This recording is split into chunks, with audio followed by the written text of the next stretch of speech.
Hello बच्चों, let's read the question. The question is curve motion of A spinning ball. ठीक है, तो देखिए हम इस क्वेश्चन में एक्सप्लेन करते हैं कि curve motion of A spinning ball क्या होता है। ठीक है, तो अगर हम इसके की कॉन्सेप्ट की बात करें तो सिंपल है। की कॉन्सेप्ट क्या हो जाएगा इसका? की कॉन्सेप्ट की बात करते हैं तो कर्व्ड मोशन यहाँ पर बोला गया है ऑफ ए स्पिनिंग बॉल। सो इसका की कॉन्सेप्ट हो जाएगा यहाँ पर curved path of A ball.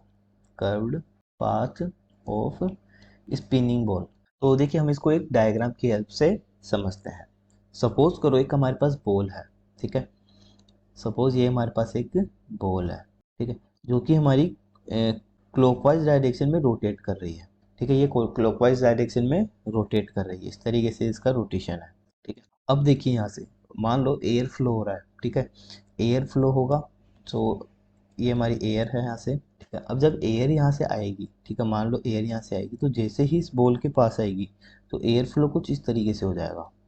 ठीक है, एयर फ्लो हमारी कुछ इस तरीके से वर्क करेगी। मेरे लिए इधर भी होगा, अगर कोई एयर आ रही है तो वो इस तरीके से पाथ को फॉलो करेगी। ये हमारी एयर फ्लो हो गई जो कि हमारी इस डायरेक्शन में फ्लो कर रही है। ठीक है, और जो बॉल की डायरेक्शन है, बॉल हमारी किस डायरेक्शन में फ्लो कर रही है? बॉल हमारी कुछ इस तरीके से फ्लो कर रही है, इस डायरेक्शन। ठीक है, अब देखिए बॉल का जो पाथ है वो कर्व होगा। मीन्स अगर बॉल की अगर हम बात करें तो बॉल कैसे जाएगी? बॉल हमारी कुछ इस तरीके से इसका ये जो है पाथ ऑफ बॉल, इसको हम बोलेंगे पाथ ऑफ बॉल। ठीक है, तो जो बॉल हमारी पाथ फॉलो करेगी वो कुछ इस तरीके से स्पिन होगी, यानी कि कर्व पाथ में ये फॉलो करेगी। ठीक है, ऐसा क्यों होता है इसका रीज़न देखते हैं। ठीक है, सो अगर हम देखें यहाँ से तो बॉल की वेलोसिटी किधर है? ठीक है, देखिए वेलोसिटी अगर हम बात करें बॉल की तो इस डायरेक्शन में अगर हम देखें यहाँ पर, अगर हम देखें तो बॉल की वेलोसिटी हमारी इस डायरेक्शन में, velocity on right side of ball. ठीक है, देखिए बॉल की वेलोसिटी भी इसी डायरेक्शन में, क्योंकि इस डायरेक्शन में रोटेट हो रही है, और एयर की वेलोसिटी भी हमारी सेम डायरेक्शन में। ठीक है, तो यहाँ से क्या होगा? अगर मैं इस डायरेक्शन की बात करूँ, ठीक है, अगर मैं इस डायरेक्शन की बात करता हूँ तो इस साइड में क्या होगा? Velocity on left left side of ball. ठीक है, जो कि हमारी अपवर्ड डायरेक्शन में भी, क्योंकि इस डायरेक्शन में रोटेट कर रही है। ठीक है, लेकिन यहाँ पर देखिए एक चीज़ और, लेकिन जो एयर की डायरेक्शन है वो हमारी क्या होगी? Velocity of air, velocity of air.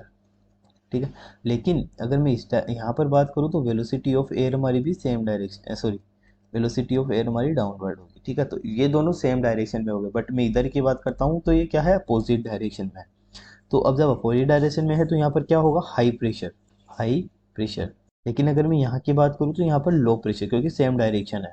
ठीक है, तो लो प्रेशर की वजह से क्या होगा? बॉल हमारी स्पिन कर जाएगी किस डायरेक्शन में? कर्व्ड पाथ के अंदर। ठीक है, सो ये होता है curve motion of A spinning ball. ठीक है, वो किस तरफ हमारी कर्व होती है? जिस तरफ लो प्रेशर होता है, मतलब मीन्स जहाँ पर एयर की वेलोसिटी और जो राइट साइड बॉल की वेलोसिटी है वो सेम डायरेक्शन में होती है, वहाँ लो प्रेशर जनरेट होता है, जिसकी वजह से बॉल हमारी उसी डायरेक्शन में कर्व्ड पाथ में मूव कर जाती है, रोटेट हो जाती है। ठीक है, सो अगर हम देखें यहाँ से तो I hope you understand the solution about the motion of curve spin, sorry, curved motion of a spinning ball. Thank you.